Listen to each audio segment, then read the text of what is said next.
Hi అండి. ఈరోజు video వచ్చేసి ములక్కాడతో పులుసు చేసి చూపిస్తున్నానండి. రుచి అయితే చాలా బావుంటది. చేపల పులుసు రుచి ఎలా అనిపిస్తదో ఈ ములక్కాడ పులుసు కూడా అలానే ఉంటది.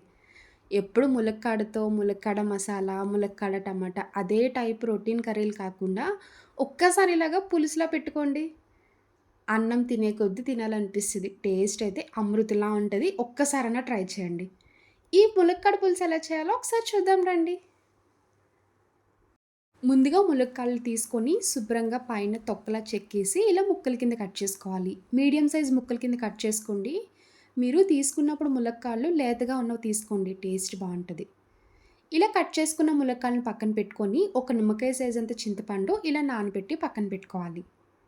ఇప్పుడు ఇలాంటి ఒక మిక్సీ జార్ తీసుకొని 2 పెద్ద ఉల్లిపాయలు తీసుకోండి. ఇలా కట్ చేసుకొని వేసుకోవాలి. 8 వెల్లుల్లి రెబ్బలు, అల్లం ముక్క పైన తొక్క చెక్కేసి ఇలా కట్ చేసుకొని వేయండి. 1 మీడియం సైజ్ టమాటా, 2 స్పూన్లు ధనియాలు, హాఫ్ టీ స్పూన్ జీలకర్ర. ఇవన్నీ మిక్సీ జార్‌లో వేసుకొని మూత పెట్టి మెత్తగా పేస్ట్ చేసుకోవాలి. వాటర్ యాడ్ చేయకండి. ఉల్లిపాయలు ఉన్నాయి కదా! మెత్తగా మిక్సీ అయిపోద్ది. ఈ ఆనియన్ పేస్ట్ మిక్సీ చేసినప్పుడే మీకు స్మెల్ చాలా వస్తదండి. చూసారు కదా వీడియోలో చూపిస్తున్నట్టు ఇలా మెత్తగా మిక్సీ చేసుకోవాలి. ఇప్పుడు స్టవ్ ఆన్ చేసి ఇలా కడాయి పెట్టుకున్నాక ఆయిల్ వేసుకోండి. ఆయిల్ హీట్ అయ్యాక పావు టీ స్పూన్ మెంతులు, పావు టీ స్పూన్ ఆవాలు వేసుకొని లైట్‌గా ఫ్రై చేసుకోవాలి. ఇప్పుడు మిక్సీ చేసుకున్న ఆనియన్ పేస్ట్ వేసుకోండి. 3 పచ్చిమిరపకాయలు ఇలా కట్ చేసుకొని వేసుకోవాలి. కొంచెం కరివేపాకు వేసుకొని ఫ్రై చేసుకోండి. ఈ ఆనియన్ పేస్ట్ పచ్చివాసన పోయే వరకు ఫ్రై చేసుకోవాలి. ఆయిల్ ఎప్పుడు సెపరేట్ అవుతదో అప్పటి వరకు ఫ్రై చేసుకోండి. ఎంత బాగా ఫ్రై చేస్తే పులుసు టేస్ట్ అంత బావుంటది. చూడండి వీడియోలో చూపిస్తున్నట్టు ఇలా ఆయిల్ సెపరేట్ అవ్వాలి. ఆనియన్ పేస్ట్ బాగా ఫ్రై చేసుకున్నాక ఇప్పుడు ములక్కాడలు వేసుకోండి. ములక్కాడలు వేసుకొని ఒక 2 నిమిషాలు ఫ్రై చేసుకోవాలి. ఇప్పుడు పావు టీ స్పూన్ పసుపు, 1.5 స్పూన్ కారం వేసుకోండి. మీరు కారం ఎంత తింటారో చూసుకొని కారం వేసుకోవాలి. మీ టేస్ట్‌కి తగ్గ ఉప్పు వేసుకోండి.